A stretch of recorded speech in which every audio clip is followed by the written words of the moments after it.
வணக்கம் அன்பர்களே, வாங்க நாம இன்னைக்கு மஷ்ரூம் பிரியாணி எப்படி செய்யலான்னு பார்க்கலாம். நான் 1 கப் அளவுள்ள அரிசி எடுத்திருக்கேன். அந்த அரிசிக்கு தேவையான பொருட்கள்: ஒரு மீடியம் சைஸ் வெங்காயத்தை நீல வாக்கில் கட் பண்ணிக்கோங்க, 2 மீடியம் சைஸ் தக்காளி, 200 gram mushroom, 1 tablespoon ginger garlic paste, 2 பச்சை மிளகா, 2 டேபிள் ஸ்பூன் பச்சை பட்டாணி, அதுக்கப்புறம் தாளிக்கிறதுக்கு ஒரு பட்டை லவங்கம், ஒரு பிரிஞ்சி இலை, 1/2 ஸ்பூன் சோம்பு, கொஞ்சம் மராட்டி மொகு 2, லவங்கம் 2, அவ்வளோதான். இந்த பொருளை நீங்கள் எடுத்துக்கோங்க. வாங்க பார்க்கலாம். இப்போ நான் இதில் ஒரு 2 டேபிள் ஸ்பூன் ஆயில் விட்டுருக்கேன். அந்த ஆயிலில் நான் எடுத்து வச்ச இந்த மசாலா பவுடரை போட்டுடுறேன். இது நல்லா வதங்கினதும் பொரிஞ்சதும் நான் நறுக்கி வச்ச வெங்காயம், இஞ்சி, பச்சை மிளகா, தக்காளி எல்லாம் நல்லா வதங்கின பிறகு நான் மஷ்ரூமை போட்டு வதக்குறேன். உங்களுக்கு போட்ட பிறகு காட்டுறேன். பாருங்க, வெங்காயத்தை நான் போட்டுட்டேன். வெங்காயம், பச்சை மிளகா போட்டுட்டேன். இது நல்லா வதங்கினோடனே ஜிஞ்சர் கார்லிக் பேஸ்ட் போடுறேன். போட்டு அது வதங்கினோடனே தக்காளி ஆட் பண்ணிவிட்டு, உங்கள்கிட்ட புதினா இருந்தால் புதினாவும் ஆட் பண்ணிக்கோங்க. போட்டு நல்லா அது ஃப்ரை ஆனோடனே மஷ்ரூமை போட்டு நல்லா வதக்குங்க. வாங்க காட்டுறேன். இப்போ நான் வெங்காயம், ஜிஞ்சர் கார்லிக், பச்சை மிளகாய் எல்லாம் போட்டாச்சு, நல்லா வதங்கியாச்சு. கூடவே ஒரு கொத்து புதினா போட்டிருக்கேன்.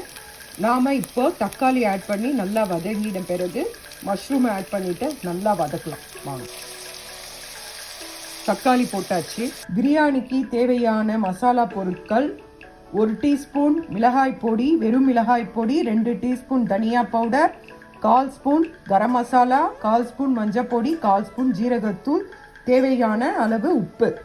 நீங்கள் 1 கப் அரிசியை கழுவி அதை ஒரு 20 நிமிஷம் ஊற வச்சுக்கோங்க. இந்த இதெல்லாம் அங்கே கலரிக்கிட்டே இருக்கும் போது இந்த வேலையெல்லாம் முடிச்சுக்கோங்க. அதுக்கு பிறகு நான் உங்களுக்கு ஆல்ரெடி ஒரு வீடியோவில் சொல்லியிருந்தேன் இல்லைங்களா, ரெட் சில்லி ஆயில். அந்த ரெட் சில்லி ஆயிலை நீங்கள் இந்த பிரியாணிக்கு யூஸ் பண்ணிங்கன்னா ரொம்ப நல்லாயிருக்கும். ஃபஸ்ட்டு ஒரு டேபிள் ஸ்பூன் வெறும் ஆயிலை விட்டு அதில் அந்த கரம் மசாலா ஐட்டம்லாம் போட்டு ஃப்ரை பண்ணிவிட்டு ஆனியன் போட்ட பிறகு இந்த ரெட் சில்லி ஆயிலை தேவையான அளவு விட்டிங்கன்னா ரொம்ப ஸ்பைசியாக இருக்கும். அப்போ நீங்கள் இந்த மிளகாய் பொடியை குறைச்சிக்கோங்க, பத்தலைன்னா ஆட் பண்ணிக்கோங்க. வாங்க பார்க்கலாம்.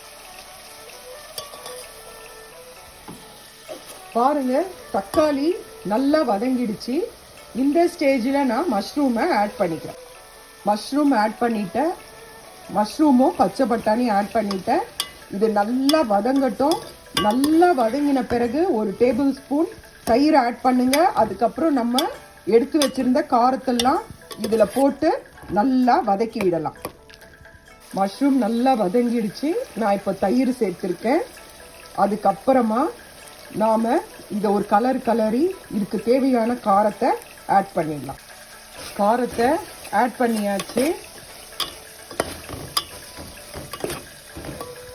தேவைக்கான உப்பை போட்டுக்கோங்க. உப்பு போட்டு 1/2 கப் தண்ணி ஆட் பண்ணிக்கோங்க. 1/2 கப் தண்ணி ஆட் பண்ணிவிட்டு வாட்டர் நல்லா கொதிச்ச உடனே அரிசியை போட்டு தட்டை போட்டு மூடி வச்சிடுங்க. தண்ணி விட்டாச்சு. இந்த தண்ணி நல்லா கொதிச்ச பிறகு அரிசியை போட்டு மூடி வச்சிடுங்க. டேஸ்ட் பார்த்துக்கோங்க, உப்பெல்லாம் சரியா இருக்கான்னு டேஸ்ட் பார்த்துக்கோங்க. டேஸ்ட்டு கம்மியாக இருந்தால் காரம் எதாவது போடணும், இல்லை உப்பு எதாவது போடணுன்னா போட்டுக்கோங்க. அவ்வளோதான். தண்ணி நல்லா கொதிச்சிடுச்சு. இந்த ஸ்டேஜில் நான் அரிசியை போட்டுட்டேன். இதை போட்டு நல்லா கிளறி விட்டு மீடியமோட இன்னும் கொஞ்சம் கூட வச்சு ஒரு 10 மினிட்ஸ் வைங்க. 10 மினிட்ஸ் வச்ச உடனே திரும்பியும் தட்டை திறந்து கலரி விட்டுட்டு சிம்மில் வச்சுடுங்க. ஒரு 2ஆம் நம்பரில் வச்சுடுங்க. அவ்வளோதான். Mushroom biryani ready. 10 நிமிஷம் முடிஞ்சிருச்சு.